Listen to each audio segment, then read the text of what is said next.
Hi and welcome back to the next short video in the series on building resilience. So today I'm going to talk a little bit around motivation. So often our motivation really plays a heavy factor in our level to overcome adversity. So the more motivated we are to achieve that outcome, the more we're likely to go through discomfort or tolerate things that we probably would prefer not to, okay, or find a solution to our problem so that we can get what we need. So we hear that people are less resilient or they're less capable these days, but the reality is that their motivation is just different. Because someone has a different motivation to us, or they're after different things, doesn't make them any more or any less resilient, sort of thing. So when we look at sort of younger generations, everyone kind of thinks that the generation behind them is less resilient, but they've just got different interests, and because they have different interests or they're motivated by different things, doesn't make it right or wrong. It just makes it different. So if we look at a young adult or a teenager who wants to go to a music festival or a music concert or something like this,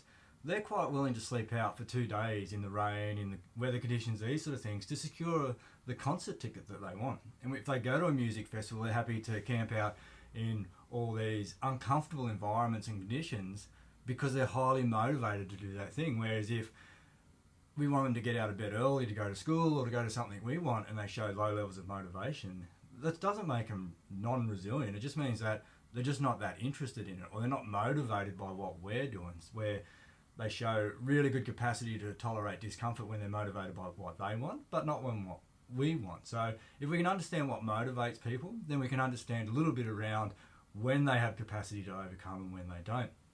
So when we look at motivation on a very primitive level, there's two sorts of motivation that we have instinctively. So we sort of have away and toward motivation. So away is kind of survival motivation, and a lot of this is where we sort of have our threat bias and our negative bias, because away motivation has a higher influence on us than towards motivation, where we're kind of seeking things that we like. So the most powerful motivator I've ever seen is fear of death. So it's an away motivator, but someone who is highly motivated not to die, okay, they can do almost extraordinary things to get out of that situation, okay, but they're not really achieving a lot of what we want. But it's a very powerful motivator, where to try and get someone to have the same level of resilience or capacity toward is a lot more difficult, and we need to understand what sort of motivation they have. So a fairly short video today. We're not going to go into depth too much on it, but if we can understand what motivates someone, we can understand where their resilience is. And like I said, just because they have different interests in us and they show different levels of resilience towards different things to us, doesn't make it any more resilient or any less resilient. It just makes it different. So we need to stop sort of looking at, because someone isn't interested in what we're interested in and won't go through the same things, doesn't make them less resilient. Okay, it just makes it different. So everyone has a big capacity to be resilient. Everyone can overcome for something that they're highly interested in.